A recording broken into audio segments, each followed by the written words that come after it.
Salve, salve família, satisfação imensa, estamos voltando, cara, com a temporada do podcast. Terminamos a temporada passada com o Felipe, estamos começando com ele, acho que só tem você que topa gravar esse negócio aqui com a gente. Não, é que você é bonzinho, você me convida, eu venho, né? É coisa maravilhosa. Você é gentil, eu venho. Cara, eu acho que eu deveria fazer direito, velho. Eu sou apaixonado no direito médico, assim. Eu gosto muito de discutir as coisas, talvez porque a gente não teve isso na faculdade, né? Acho que eu devia ter feito medicina. Pô, e já pensou? Vamos trocar? Aí fica top. Filipão, amigo nosso, companheiro, tá sempre aqui no Pós-Plantão Podcast pra gente gravar e conversar sobre temas da atualidade. Fizemos isso na última temporada, foi bem legal, a galera gostou bastante. E hoje a gente vai retomar essas gravações, retomar esses temas com um tema, Filipão. Polêmica, hein? Até pesquisei aqui. Peeling de fenol. A coisa maravilhosa. Cara, você ficou sabendo das notícias que rondaram aí. Se fiquei, hein? Sobre o peeling de fenol. Que rolou lá, que o cara faleceu, né? A gente não vai entrar no mérito dessa tragédia. Não é ideia discutir sobre a tragédia do que aconteceu em si, mas sobre os pormenores que tem ao redor do peeling de fenol. Primeira pergunta, cara, que eu quero fazer pra você. Aquela mulher lá, ela foi orientação jurídica daquela mulher bem ali, fazer entrevista no Fantástico com aquela cara, daquele jeito ali, a roupinha era da menina, não sei o que era. Parecida com a Suzane von Richthofen, né? Não era? Ela não era blogueira, velho? Blogueira geralmente não aparece nas mídias assim. Queria te perguntar, tem essas orientações? É uma jogada jurídica, vamos pensar assim, muitas vezes ou não? Cara, eu até vi a entrevista só depois por conta desses comentários. Então, pra te falar a real, assim, vi um pedacinho, porque também não me interessou tanto. Subcelebridades eu fico passando meio à margem, principalmente em umas tragédias dessa, né? Enfim, então não me anima muito.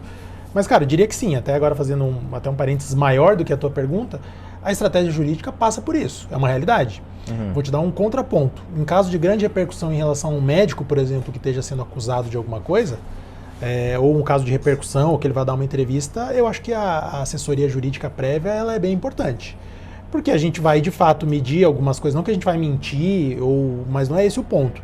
Mas é, de fato, orientar, porque tudo aquilo vai estar sendo julgado de alguma forma pela mídia, pelas pessoas. Então, sim, eu acho que é uma assessoria jurídica que é bem importante. Eu acredito que ali ela já estava devidamente instruída, o que é habitual e acho que é o correto. Não dá para você sair falando qualquer coisa sem estratégia, porque logo mais você vai ser julgado, vai ter um processo, a mídia vai te julgar.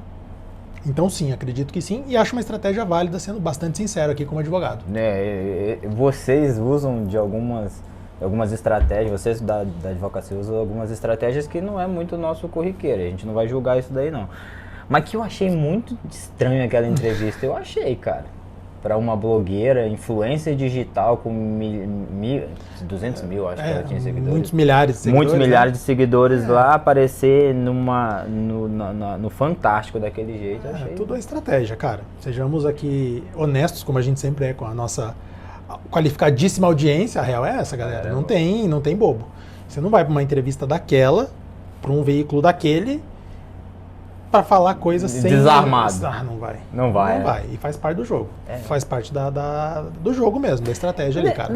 Desse caso, Felipe, tu conseguiria listar assim, quais foram os pontos de cagada que tiveram ali, sabe? Tipo, o que teve de errado, o que teve de certo, o que a mídia noticiou que talvez não seja muito do quadro? Enfim. É bem legal você fazer essa pergunta, a parte final é importante, cara, porque nada contra a mídia, um veículo importantíssimo, fundamental num estado democrático aí pra gente ter acesso à informação. Mas a real é que muitas vezes se noticia coisa de forma equivocada, né? Eu já fiz o paralelo aqui em algum momento que eu adoro aviação. E a aviação todo dia, se você for ler o que tem na mídia, caiu um avião, quase acidente. Aí você começa a acompanhar, ou quando você gosta, você vê que não é bem assim. E quando se trata de medicina, também, cara, muitas vezes você vê coisas ali que são noticiadas de um jeito ou sensacionalista, ou para atrair um clique, e faz parte do jogo, de novo. A gente vive num mundo hoje que é sobre isso. A gente vive num tabuleiro, né? Exatamente, cara. Então faz parte do jogo, mas eu acho que a gente tem que tomar cuidado para não também condenar alguém antes de um processo, que isso acontece muito. A condenação da mídia, da rede social, ela é muito mais rápida. A gente já falou aqui de justiceiro da rede social em algum episódio anterior. Daquele episódio do cirurgião pediátrico, acho que a gente comentou sobre exatamente. Os justiceiros das redes sociais. Que dê a óbito. Então. Exatamente. Então a gente tem que tomar muito cuidado, velho, porque, não, mas já dá para saber que ela errou. Cara, eu acho que sim. Já vou falar das cagadas, como a gente falou. Mas eu acho que a gente tem que esperar. Todo mundo pensa que a gente pode estar numa situação dessa um dia, né, velho? A gente um dia pode ser acusado de alguma coisa e a gente espera que tenha um processo que a gente chama de devido processo legal. Me dá a oportunidade de me defender, depois alguém vai me julgar, a gente vai ver o que acontece. Mas assim, então eu acho que a gente tem que sempre ter esse contraponto quando é alguma coisa na mídia, pra gente ter bom senso e não se precipitar. Porque depois um julgamento equivocado, você já ferrou a vida da pessoa tal, e aí não se repara mais isso, não tem conversa. Mas enfim, feito toda essa introdução, cara, muitos pontos aí, né? Tem toda uma discussão que é muito grande, acho meio estéril, pra falar a verdade, uma discussão que não vai a lugar nenhum. Ah, mas a lei do ato médico não proíbe que quem não é médico faça isso, ou proíbe, sabe? Então, para eu não ser muito técnico aqui, entendo o seguinte, ainda que tenha uma parte da lei que foi vetada lá na ocasião e que daria uma brecha para se entender que não médicos podem fazer esse tipo de procedimento, cara, eu acho que ele é um procedimento bastante invasivo e pior, ele não é só uma questão de derme, epiderme, e você vai me dizer melhor do que isso se eu tô falando besteira, você pode me corrigir. Mas é que eu acho que ele tem um potencial muito grande de toxicidade, ele pode atingir órgãos internos. Bastante, e me parece que foi isso que aconteceu no caso desse paciente. Me parece, eu não tenho acesso... O fenol é cardiotóxico, cara. E quando você faz em uma área muito extensa, há risco de arritmia violento, que provavelmente foi o que aconteceu ali, não sei. Deve sair o laudo pericial lá, mas eu acho que foi alguma cardiotoxicidade do... Utilização de anestésico talvez não é só talvez um anestésico tópico, talvez você tenha que sedar. Eu até conversei com a Renata, minha esposa é anestesista, né? E até conversei com ela porque no desenrolar da entrevista mostrou que o rosto do rapaz estava todo picotado, todo cortado. Eu nunca vi um fenol com o rosto todo cortado, para começar. Parece que ele tinha algumas cicatrizes de acne importantes, talvez quiseram fazer ressecção, sei lá. Não sei. E aí tem um momento onde dá pra ver que passa uma pomada, mas assim, dá uma besuntada boa no rosto do rapaz.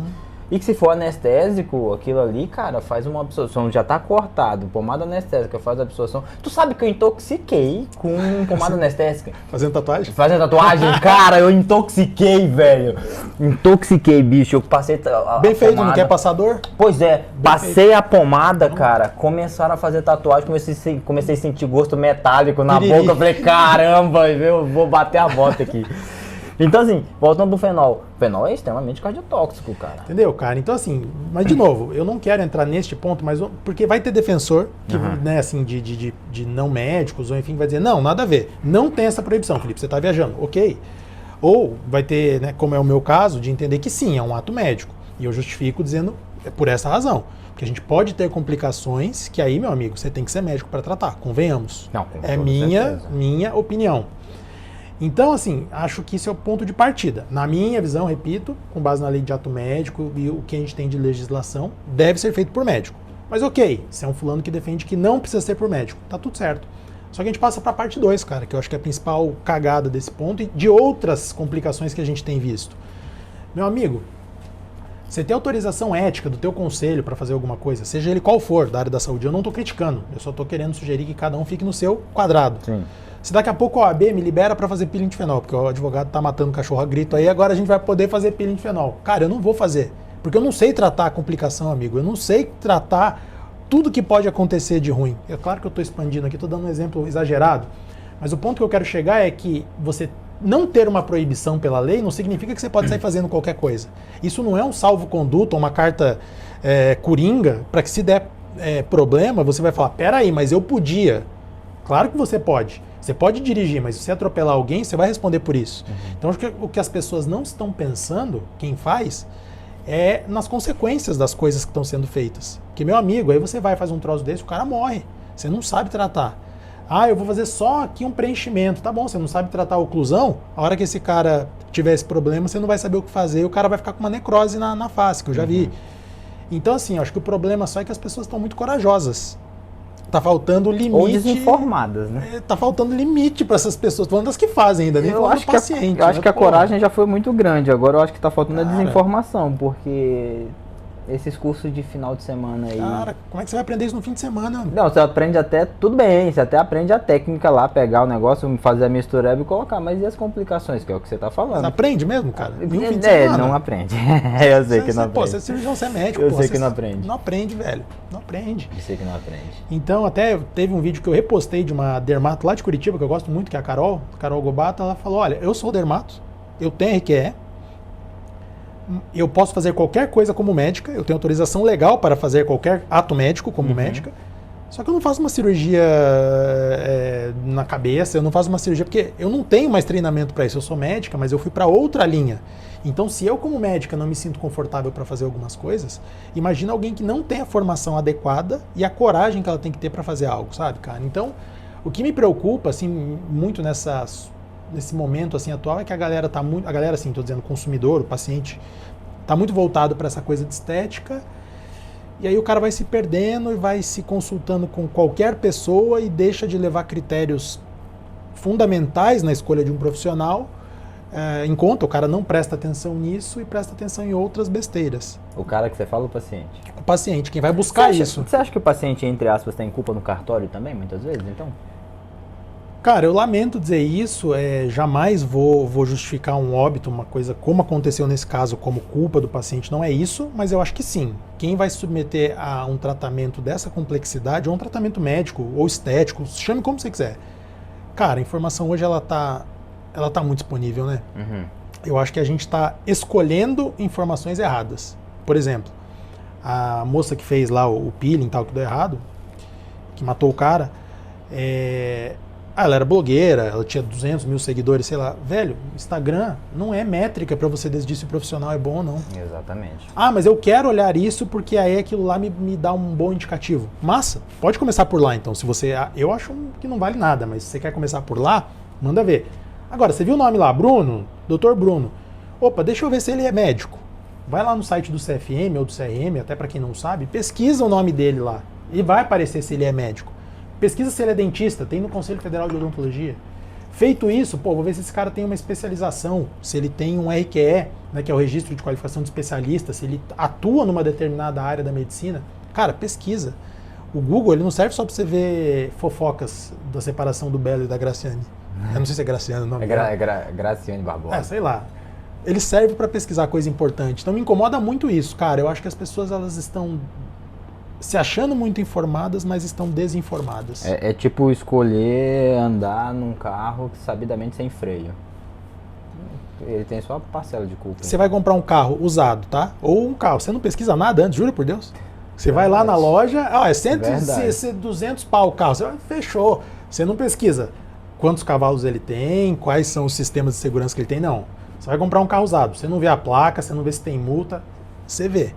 Você vai fazer um procedimento médico invasivo ou um procedimento que pode mudar a tua cara, bicho, porque é uma harmonização facial, qualquer coisa. E o pós-operatório de fenol é ridículo de feio, velho. É muito feio, cara. E você não pesquisa. É o Bruno que vai fazer. Confio em você, irmão. Manda ver. Se der ruim, eu sei que você vai me tratar. Se no pós-operatório você vai estar aqui pra mim. É que a maioria desses antes e depois a galera pergunta só como é que vai ficar, não pergunta o que pode acontecer. Né?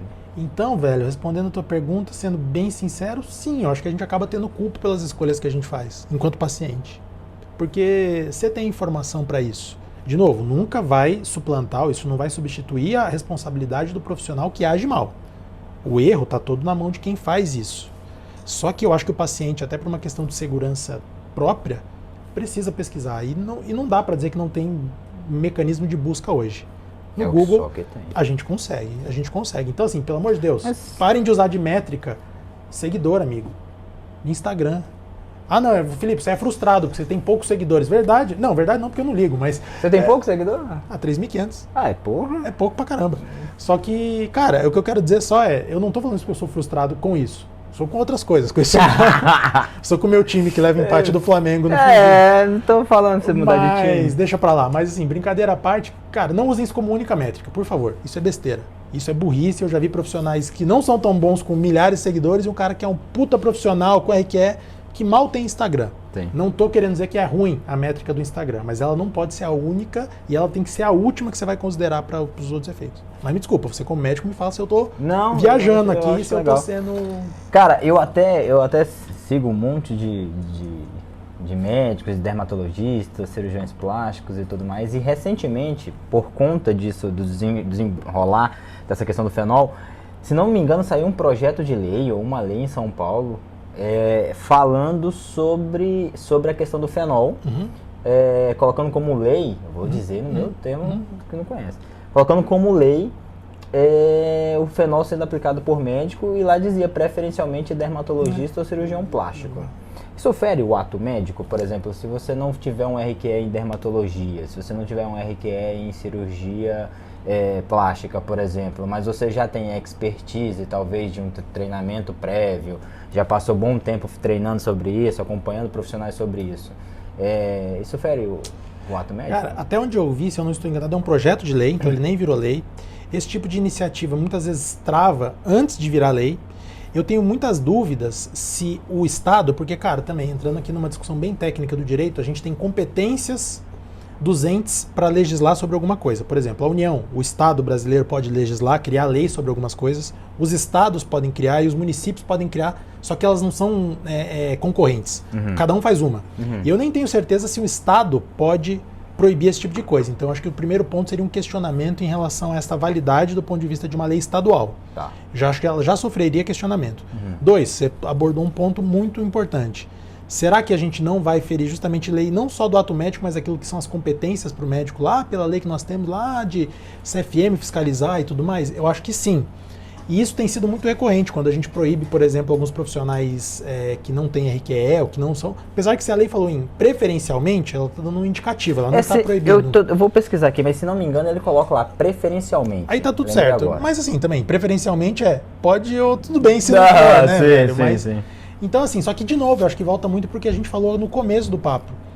Cara, será que a gente precisa de lei para falar o óbvio? A lei do ato médico me parece que ela já é suficiente, ela é uma lei federal, a gente não estaria nem... A gente não teria motivo para estar discutindo esse tipo de coisa, porque deveria partir muito mais do bom senso do profissional. Senão daqui a pouco a gente tem uma lei estadual, aqui no Brasil a gente gosta, né? Aqui no Brasil é a profusão de leis, é lei para tudo, irmão. Tudo tem lei. É lei, tudo tem lei. Daqui a pouco tem uma lei municipal, daí tem a Anvisa, daí tem o CRM do estado, todo mundo proibindo. Cara... Eu não consigo acompanhar isso tudo, não. Não, nem eu que sou advogado. Todo dia tem 300 leis novas, então eu só quero dizer o seguinte. Pode ser que a gente tenha iniciativas nesse sentido, que me incomodam também, porque elas só acontecem depois que já aconteceu alguma coisa. Não que não seja comum quando a gente fala de lei, mas quero dizer, ninguém se preocupa com nada antes. Aconteceu, aí para fins de mídia e tudo mais. Olha, agora tem uma lei. Será um atestado de incompetência, né? De fiscalização, né? Exatamente, pô. Você fiscaliza com base na lei que já existe. O CRM pode, né, de forma conjunta com outros órgãos, denunciar esse tipo de coisa, em vez de só pegar no pé do médico, poderia atuar também para coibir esse tipo de coisa e proteger o ato médico, né, meu? Então, assim, acho que são iniciativas válidas, mas eu não acho que parte daí a conscientização. Até porque se a lei no Brasil fizesse todo mundo fazer as coisas certas, a gente não teria 98% dos problemas que a gente tem. Então eu acho que é muito mais mesmo de bom senso, das pessoas entenderem qual é o limite do que elas podem fazer enquanto profissionais, entenderem os riscos, não submeterem as pessoas a risco por grana, porque no final das contas é mercado, é grana que nós estamos falando aqui. Ninguém está fazendo isso por altruísmo, filantropia. E, do outro lado é o paciente, cara. Eu insisto nessa tecla. O paciente, muitas vezes, ele infelizmente concorre pro mal que ele colhe. Porque se ele não se informar, se ele não tomar cuidado, se ele for por preço, você cobra 20 mil e o mercado está cobrando em média isso. Não estou dizendo aqui alguma coisa, algum procedimento. Tem um cara que faz na cobertura do prédio dele por R$3.500. Cara, isso é normal? Você como um homem médio, assim, um homem não é médico, não é nada. É normal? Não, verdade. Bicho, não existe isso. Não existe com celular, não existe com carro, não existe com casa, com imóvel. Não existe tratamento médico mais baratinho, feito na cobertura de um prédio residencial, feito por um profissional que sem luva. Velho, fuja, Bino. É uma cilada. Só que é a tua vida que está em risco, né? Então, cara, toma cuidado, por favor. O paciente tem que tomar cuidado. Vamos trocar os personagens aí? Se ao invés de ser uma esteticista, fosse um médico que não fosse dermatologista ou cirurgião plástico. e tivesse acontecido a mesma coisa? A mesma coisa. Do mesmo cenário, só que é um médico. Cara, uma excelente pergunta, e a gente sempre tem que tomar o cuidado que nós falamos aqui no começo, até porque vocês sabem, eu sou advogado de médico, a gente tem que ter muita cautela, né, assim, para julgar qualquer situação. Mas o que eu te diria? Eu acho que essa pessoa tem habilitação para fazer, a princípio ela poderia fazer o procedimento, só que lembrem, é o que eu também falei agora há pouco, independentemente de você poder fazer um procedimento, nunca vai existir uma carta branca para dizer, cara, se uma pessoa morrer, se você errar gravemente durante aquilo, se você tiver culpa na execução equivocada de um procedimento, vai ter responsabilidade do mesmo jeito. Eu acho que aqui, o caso real que a gente está tratando, da pessoa que não é médica, piora porque ela não tem nem perícia, ela não tem técnica, ela não tem conhecimento básico para fazer. Em sendo um médico, me parece que o conhecimento seria muito mais avançado.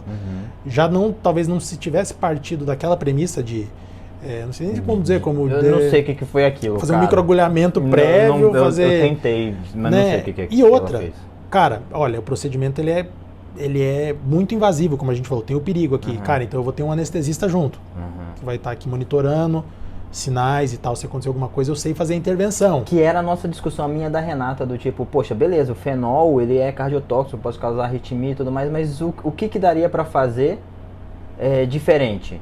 Por fazer em centro cirúrgico, com monitorização. Se não me engano, na clínica não tinha monitor multiparamétrico, não tinha nada. O que eu vi de notícia é isso. É boa. Se fosse, no lugar da esteticista, fosse um médico com o mesmo ambiente, sem monitorização, as penalidades também seriam muito parecidas. Eu acho que aí você começa a correr um risco de colocar um pezinho, por exemplo, numa imprudência. Talvez o próprio conselho exigisse que para esse tipo de procedimento você tenha todo um aparato mínimo ali, carrinho e tudo mais, acontecer uma parada, você tem como tratar, entende? Então aí que eu acho que faz muito mais sentido você procurar um médico, porque a fiscalização em cima de vocês vai ser muito maior e você não vai conseguir um alvará e uma autorização do teu conselho para ter uma clínica para esse tipo de procedimento sem todo o aparato de segurança, enfim, os protocolos de segurança necessários. Ao passo que se você faz em outro lugar, você não tem nada disso. Tanto que a informação também foi, ela não sabia muito bem o que fazer. Vi notícias, eu não estou dizendo que foi o que aconteceu. Eu vi lá no Fantástico, mas não sabia bem o que aconteceu, ficou ligando para o SAMU, tal, Vili. A hora que o pessoal chegou, daí ele já estava no estado, já estava morto, enfim. Morto, se não me engano. Então, cara, eu acho que o ponto seria autorização legal e perícia para fazer, se tratando de um médico, seria outra. O que a gente teria que analisar nesse caso, em sendo um médico, seguiu todos os protocolos, tinha o que era necessário do ponto de vista técnico, e ético, enfim, todos os pontos que a gente possa analisar para fazer aquele procedimento no local, e a partir daí que a gente entender, foi uma intercorrência, é algo que decorreu do organismo do paciente, que apesar dos exames pré que ele fez, teve um problema ali no momento, aí a gente abriria uma discussão realmente técnica para entender se houve uma falha do profissional ou se não tinha nada a ser imputado ao médico, porque pode acontecer, as pessoas infelizmente morrem em procedimentos, em cirurgias, e acontece, não estou dizendo que acontece sempre, mas pode acontecer. Usou o termo de consentimento? É uma possibilidade. Tinha documento? Foi informado antes desse risco? Então a gente faria toda uma análise para ver se estava dentro daquilo que é a área terapêutica, aquilo que pode acontecer de forma aleatória, infelizmente, na medicina. Então eu te diria, a situação de um médico fazendo é muito mais adequada, é muito mais confortável de se analisar, não confortável pensando em óbito, mas confortável do ponto de vista de poder fazer.